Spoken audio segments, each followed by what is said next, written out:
Binisita ng mga kinatawa ng Israel Embassy sa pangunguna ni Ambassador Dana Kirsch ang himpilan ng Net25 para pagtibayin ang ugnayan at pagkakaibigan ng dalawang bansa, partikular na sa larangan ng media at innovation.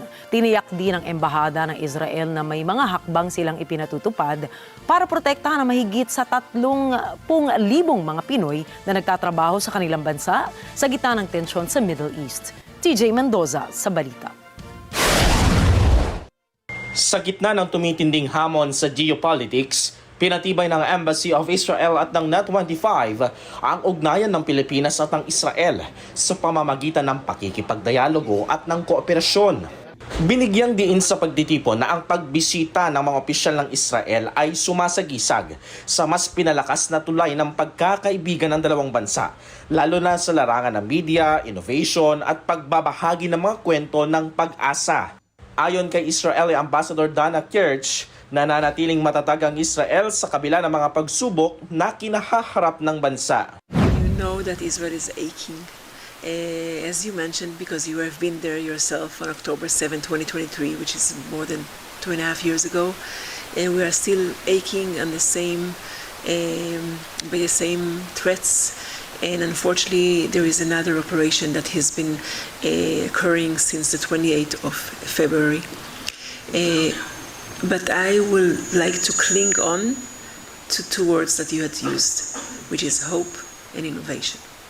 Ipinahayag din ng ambassador na ang pagkakapareho ng mga Pilipino at Israeli ay makikita sa tatlong halaga: pamilya, pagkakaibigan, at pananampalataya na siyang napagtibay sa ugnayan ng dalawang bansa.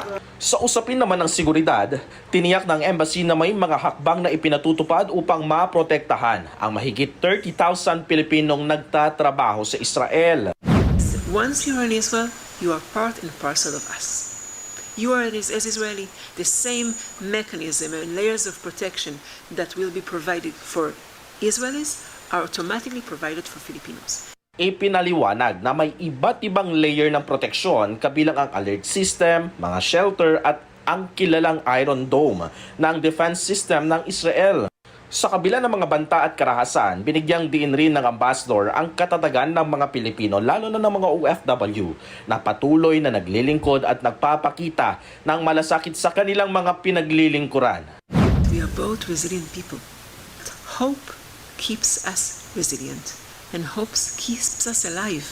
And together with innovation, to find innovative ways to find solutions, to protect ourselves, this is the secret, the two secrets of us, but it's also the two secrets of yours.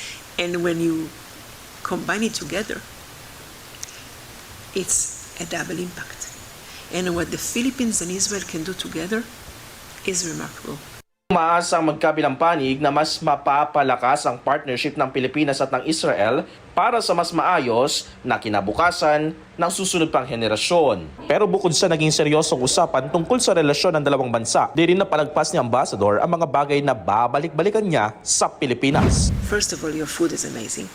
The Filipino food, I have the best chef ever. She's in Ilocano, and I know that there is a competition which food is better, but I think that I can vouch for that.